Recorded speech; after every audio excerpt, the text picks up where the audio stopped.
بسم اللہ الرحمن الرحیم۔ عزیز طلبہ، کیسے ہیں آپ سب؟ عید کی چھٹیاں ختم ہو گئی ہیں، ہم پھر سے اب کام شروع کریں گے اپنا۔ تو ہمارا آج کا عنوان ہے جو ہم نے آج پڑھنا ہے وہ ہے فعل ماضی۔ ہم نے آج پڑھنا ہے فعل ماضی اور فعل ماضی کی اقسام۔ تو پہلے ہم پڑھیں گے فعل ماضی۔ پہلے میں آپ کو بتاتی ہوں کہ فعل ماضی کس ہے۔ فعل ماضی وہ فعل ہے جو کسی کام کو گزرے ہوئے زمانے میں ظاہر کرے، جیسے احمد نے کھانا کھایا۔ اس جملے میں کھایا فعل ماضی ہے، یعنی گزرا ہوا زمانہ، پرانا زمانہ، اس کا انگلش میں پاسٹ کہتے ہیں، وقت گزر چکا ہے، اسے ہم کہتے ہیں ماضی۔ اور فعل کام، تو ایسا کام جو گزرے ہوئے زمانے میں پایا جائے، پتہ چلے کام گزرے ہوئے زمانے میں ہوا ہے، اسے ہم کہتے ہیں فعل ماضی۔ اب ہم اس کی اقسام دیکھتے ہیں۔ فعل ماضی کی اقسام، تو اس کی پہلی قسم ہے ماضی مطلق، دوسری ہے ماضی برقریب، تیسری ہے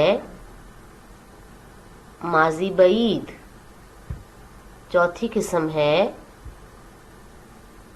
ماضی شکیہ، پھر ہے ماضی تمنائی یا شرطیہ، پھر ہے ماضی استمراری۔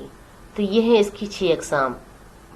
فعل ماضی کی 6 اقسام ہیں: ماضی مطلق، ماضی قریب، ماضی بعید، ماضی شکیہ، ماضی تمنائی یا شرطیہ، ماضی استمراری۔ اب ہم اس کو الگ الگ پڑھیں گے۔ پہلی ہے ماضی مطلق۔ اب کسے کہتے ہیں؟ اب ہم پڑھتے ہیں۔ وہ فعل ہے جس میں کسی کام کا کرنا یا ہونا صرف گزرے ہوئے زمانے میں معلوم ہو، لیکن معلوم نہ ہو کہ گزرا ہوا زمانہ نزدیک کا ہے یا دور کا، جیسے ندیم آیا، فرا گئی۔ کہ وہ کام جو پتہ چل رہا ہے گزرے ہوئے زمانے میں ہوا ہے، لیکن ہمیں گزرے ہوئے زمانے کا اندازہ نہیں کہ وہ زمانہ قریب کا ہے یا دور کا ہے، یعنی قریب کا ہے 1 گھنٹہ پہلے، 1 دن پہلے، 2 دن پہلے، یا دور کا ہے 10 سال پہلے، 20 سال پہلے۔ تو اس میں پتہ نہیں چل رہا کہ فرا گئی کب گئی، کچھ نہیں پتا فرا کب گئی ہے، کل گئی ہے، پرسوں گئی ہے، 10 سال پہلے گئی ہے۔ ندیم آیا، نہیں پتا ہمیں ندیم کب آیا ہے، ندیم تھوڑی دیر پہلے آیا ہے، ندیم 10 سال پہلے آیا، ندیم 20 سال پہلے آیا۔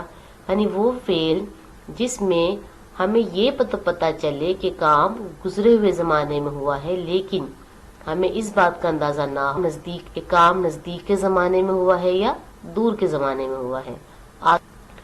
آگے ہے اس کی دوسری قسم ماضی قریب۔ اب جیسے نام سے ظاہر ہو رہا ہے قریب، نزدیک کا زمانہ، اس کو کہیں گے وہ فعل ہے جس سے کسی کا کرنا یا ہونا نزدیک کے زمانے میں معلوم ہو، جیسے ندیم ابھی آیا ہے، 1 گھنٹہ پہلے آیا ہے، 10 منٹ پہلے آیا ہے۔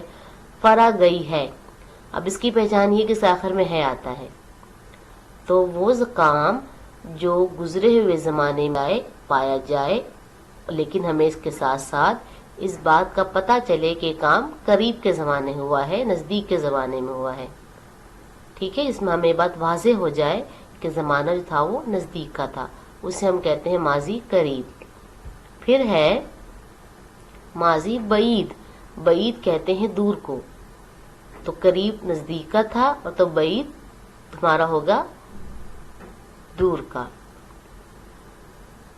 وہ فعل ہے جس سے کسی کام کا کرنا یا ہونا دیر کے گزرے ہوئے زمانے میں معلوم ہو، جیسے ندیم آیا تھا، فرا گئی تھی۔ اب اس میں دیکھیں کام تو ظاہر ہو رہا ہے کسی میں ہوا تھا، پہلے زمانے میں ہوا تھا، اور ساتھ ساتھ ہمیں یہ بھی پتا چل رہا ہے کہ کام جو تھا پہلے ہوا تھا، بہت تھا کی جو نشانی ہوتی ہے، اس کا مطلب یہ ہوتا ہے کام بہت پہلے کیا گیا تھا، 10 سال پہلے کیا گیا، ندیم بہت عرصہ پہلے آیا تھا، فرا بہت عرصہ پہلے چلی گئی تھی۔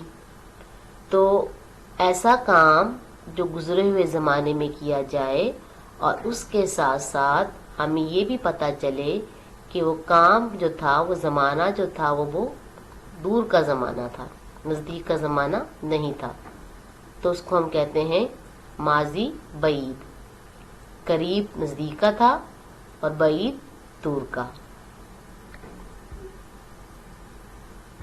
اب ہے ماضی شکیہ۔ شکیہ دیکھیں، پتہ چل رہا ہے لفظ شک کیا جائے، تو اس میں ہمیں کام کے بارے میں شک ہو، تو ہم اس کو پڑھتے ہیں وہ فعل ہے جس سے کسی کام کے کرنے یا ہونے کا گزرے ہوئے زمانے میں شک معلوم ہو، جیسے ندیم آیا ہوگا، فرا گئی ہوگی، یعنی وہ کام جو گزرے ہوئے زمانے میں تو ہو رہا ہے لیکن اس میں ہمیں شک ہے، پتہ نہیں آیا ہے کہ نہیں آیا، پتہ نہیں ندیم آیا ہوگا کہ نہیں آیا ہوگا، پتہ نہیں فرا گئی ہوگی کہ نہیں ہوگی، اس میں ہمیں شک ہے، ہمیں یقین نہیں ہے کہ واقعی ندیم آیا ہے یا واقعی فرا گئی ہے۔ جس کام میں شک پایا جائے اور کام گزرے ہوئے زمانے کو ظاہر کرے اسے ہم کہتے ہیں ماضی، جیسے پتہ نہیں کل ہم گھوم سیر کے لیے جائیں گے کہ نہیں جائیں گے، تو وہ کام جس میں شک پایا جائے، گزرے ہوئے زمانے میں پایا جائے، ندیم آیا ہوگا، تو گزرے ہوئے زمانے کی بات ہو رہی کہ آیا ہوگا کہ نہیں آیا ہوگا پتہ نہیں، تو اس کے ہم کہتے ہیں ماضی شکیہ۔ پھر ہے ماضی تمنائی یا شرطیہ، یعنی تمنا کرنا، کسی بات کی آرزو کرنا یا شرط رکھ دینا، تو دونوں اس میں آتا ہے، تمنائی یا شرطیہ۔ اب ہم پڑھتے ہیں کسے کہتے ہیں یہ، وہ جس سے گزرے ہوئے زمانے میں کسی کام کی آرزو، تمنا یا شرط معلوم ہو۔ اس میں ہم کوئی آرزو کریں، کوئی تمنا، شرط رکھ دیں کہ اس کو ہم کہتے ہیں ماضی تمنائی یا شرطیہ، جیسے کاش ندیم آتا۔ اب اس میں آرزو کی جا رہی، تمنا کی جا رہی، کاش کے ندیم آتا، گزرے ہوئے زمانے کا ظاہر ہو رہا ہے کہ آتا، اگر فرا جاتی، اب یہاں شرط آ گئی، اگر تم پڑھائی کرتی تو پاس ہو جاتی، بات گزرے ہوئے زمانے کی بات ہو رہی ہے کہ اگر پڑھ لیتی تو پاس ہو جاتی، شرط آ گئی اگر، اور یہاں پہ کیا ہے، کاش میں تمنا کر رہے ہیں کہ کاش کہ ایسا ہوتا، تو وہ کام جو گزرے ہوئے جائے تو پایا جائے اور اس کے ساتھ ساتھ ہم کوئی شرط یا کوئی تمنا ظاہر کریں، آرزو ظاہر کریں، اس کو ہم کہتے ہیں ماضی تمنائی یا شرطیہ۔ اب ہے ماضی استمراری۔ ماضی استمراری کسے کہتے ہیں، وہ فعل ہے جس سے کسی کام کا کرنا یا ہونا گزرے ہوئے زمانے میں لگاتار مسلسل معلوم ہو، لگاتار کنٹینیو، یعنی کام لگاتار کیا جا رہا ہے، مسلسل ہو رہا ہے کام، جیسے ندیم آتا تھا، فرا جاتی تھی، روزانہ ندیم آتا تھا، اس کے روزانہ کا معمول تھا اس کا آنا، اور ندیم آتا تھا، فرا جاتی تھی، اب فرا روزانہ جاتی تھی، مسلسل کی بات آ گئی ہے، یا اس کو ہم ایسے بھی کہہ سکتے ہیں ندیم آ رہا تھا، یعنی آ رہا تھا بھی، مسلسل آ رہا تھا بھی، فرا جا رہی تھی۔ اب دیکھیں جیسے ہم ڈیلی روٹین کی بات ہوتی ہے کہ پرانے زمانے میں جو بات ہوتی تھی اس کو ہم کہیں گے ماضی استمراری، ندیم آتا تھا، فرا جاتی تھی، یعنی وہ ندیم روزانہ آیا کرتا تھا، فرا روزانہ جایا کرتی تھی، تو اس لیے اس میں کام لگاتار ہو رہا ہے اور مسلسل، اس کو ہم کہتے ہیں ماضی استمراری۔ اس کو ہم ایسے ہی پڑھ سکتے ہیں ندیم آ رہا تھا، یعنی رہا تھا، رہی تھی، اسے ہم پڑھتے ہیں، اس کو ہم مسلسل کے لیے رہا تھا، رہی تھی، ایسا انگلش میں کہتے ہیں کنٹینیو، تو اس کو اردو میں کہتے ہیں مسلسل. تو ندیم آ رہا تھا، فرا جا رہی تھی، تو یہ کیا ہے؟ ماضی استمراری. اب یقیناً ماضی، فعل ماضی اور اس کے اقسام کی سمجھ آ گئی ہوگی. اب آپ نے اپنے رسبی اردو میں موجود صفحہ نمبر 37 کو کرنا ہے اور مجھے بتانا ہے. ٹھیک ہے، اللہ حافظ.